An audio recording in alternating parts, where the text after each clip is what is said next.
para mais uma questãozinha do ITA Matemática 2018. Já estamos na questão 9, coisa mais querida. Falava que o logaritmo de π na base 2 é A. Logaritmo de π na base 5 é B. Então, ele quer que eu ache uma relação para 1 mais A, 1 sobre A mais 1 sobre B. Ele quer que eu diga em que intervalo está 1 sobre A mais 1 sobre B. Essa é a ideia. Então vamos lá, vamos trabalhar nessa brincadeira aí. Olha, o inverso do A, né? 1 sobre A seria 1 sobre o logaritmo de π sobre 2. 1 sobre B seria o inverso do logaritmo de π na base 5.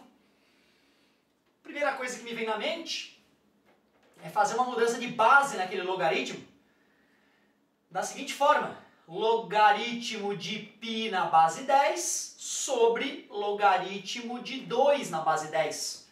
Divisão de fração, primeira vezes versus segunda, logaritmo de 2 sobre logaritmo de π. Da mesma forma, eu poderia escrever então que o 1 sobre b, logaritmo de π na base 10 sobre logaritmo de 5 na base 10, divisão de fração, logaritmo de 5 na base 10 sobre logaritmo de π. Já que eu quero encontrar alguma expressão para 1 sobre A mais 1 sobre B, eu vou escrever que 1 sobre A mais 1 sobre B é igual a logaritmo de 2 sobre logaritmo de π mais logaritmo de 5 sobre logaritmo de π. Vale lembrar que quando a gente não fala qual é a base do logaritmo, a gente supõe que ela é 10, certo? A gente considera que ela é 10. Soma de frações mantém a base, que é o logaritmo de π. Soma os expoentes, logaritmo de 2 mais logaritmo de 5. Aquela propriedade importante, né? A soma de logaritmos de mesma base pode ser transformada no produto dos logaritmandos, mantendo a base. 1 sobre A mais 1 sobre B é igual a logaritmo de 2 vezes 5 na base 10, dividido pelo logaritmo de π, também na base 10. 2 vezes 5 é 10. Ah, que beleza, estou me sentindo mais animadinho. 1 sobre A mais 1 sobre B é igual ao logaritmo de 10 na base 10. Quando o logaritmando e base são iguais, o resultado é 1, que divide o logaritmo de π. O que a gente tem que avaliar agora é entre que números está o inverso do logaritmo de π.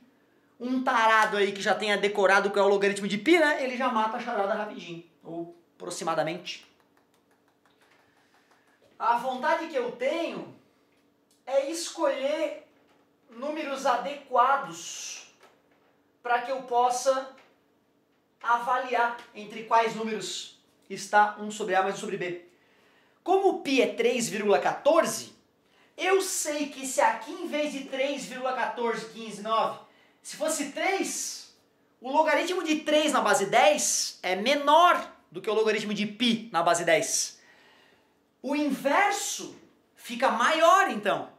Então tu vê, se eu colocasse 3 no lugar do π, o denominador ficaria menor e a fração ficaria maior. Então eu sei que o logaritmo 1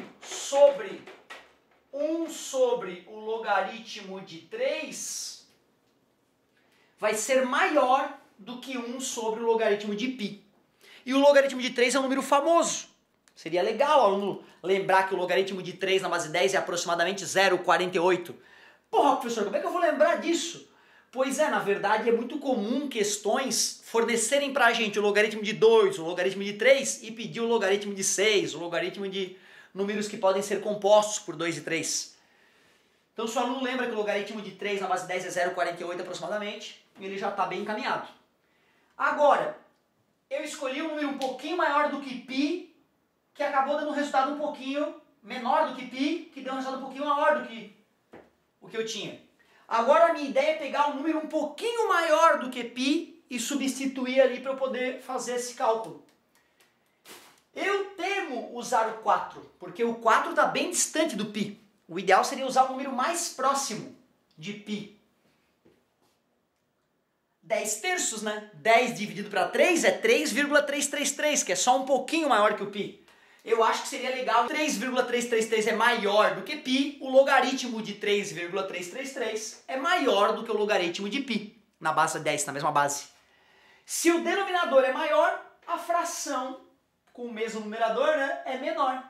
Então eu sei que 1 sobre a mais 1 sobre b, que é o logaritmo, o inverso do logaritmo de π, o logaritmo de 3 é 0,48 aproximadamente, então eu consigo avaliar. E para eu fazer o logaritmo de 10 terços, divisão de logaritmandos, podemos transformar numa subtração de logaritmos, certo? Então o logaritmo de 10 sobre 3 na base 10 é o logaritmo de 10 na base 10 menos o logaritmo de 3 na base 10, propriedade famosa dos logaritmos. O logaritmo de 10 na base 10 é 1 e o logaritmo de 3 na base 10, como eu disse a vocês, é aproximadamente 0,48. Então, está dando um 0,52. 1 sobre 0,52. 1 dividido para 5 é 2, né? 1 dividido para 0,52 maior do que 2. Então, claro, a gente poderia dividir se a gente quisesse, mas isso aqui vai dar um pouquinho maior do que 2. 2 é menor do que 1 sobre A mais 1 sobre B, que é menor, aí se eu quisesse dividir, né?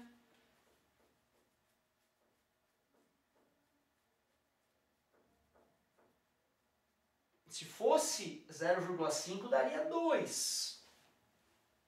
Então, 1 dividido por 0,52, igual às casas elimina a vírgula, dá 1, sobra 48, abaixo 0. Para poder baixar o 0, bota a vírgula. 9. Então, 1,9. E 1 dividido para 0,48 é 100 dividido por 48. Aí sim, né? Dá 2, dá 96, sobra 4, vírgula, abaixo 0, 0 vai 0. Então, um pouquinho maior do que 2. Aqui, deixa eu ver. 9, 72 foi 7, 36 estoura, 8, 64 foi 6, 32 com 6, 38, é isso aí, 2,08. Então, fazendo por aproximação, né, já estou bastante animadinho. É isso aí, será que dá para a gente achar um gabarito para isso? Letra A está fora, letra B está fora, letra C está fora, letra D está fora porque ele disse que era menor ou igual a 2. Letra E. A letra E fecha, né? 1,9. Se eu botar 2 aqui, eu ainda posso ficar com uma certa questão, uma certa dúvida, né? Mas a única desigualdade que confere com essa é o da letra E. Então, 9, letra E. Vamos dar uma conferidinha no gabarito? Questão 9, letra E. Fechou, é isso aí. Bem bonita a questão, hein? Tem infinitas outras maneiras de fazer, acredito eu, mas acho que essa é uma maneira bastante honesta. Valeu, galerinha!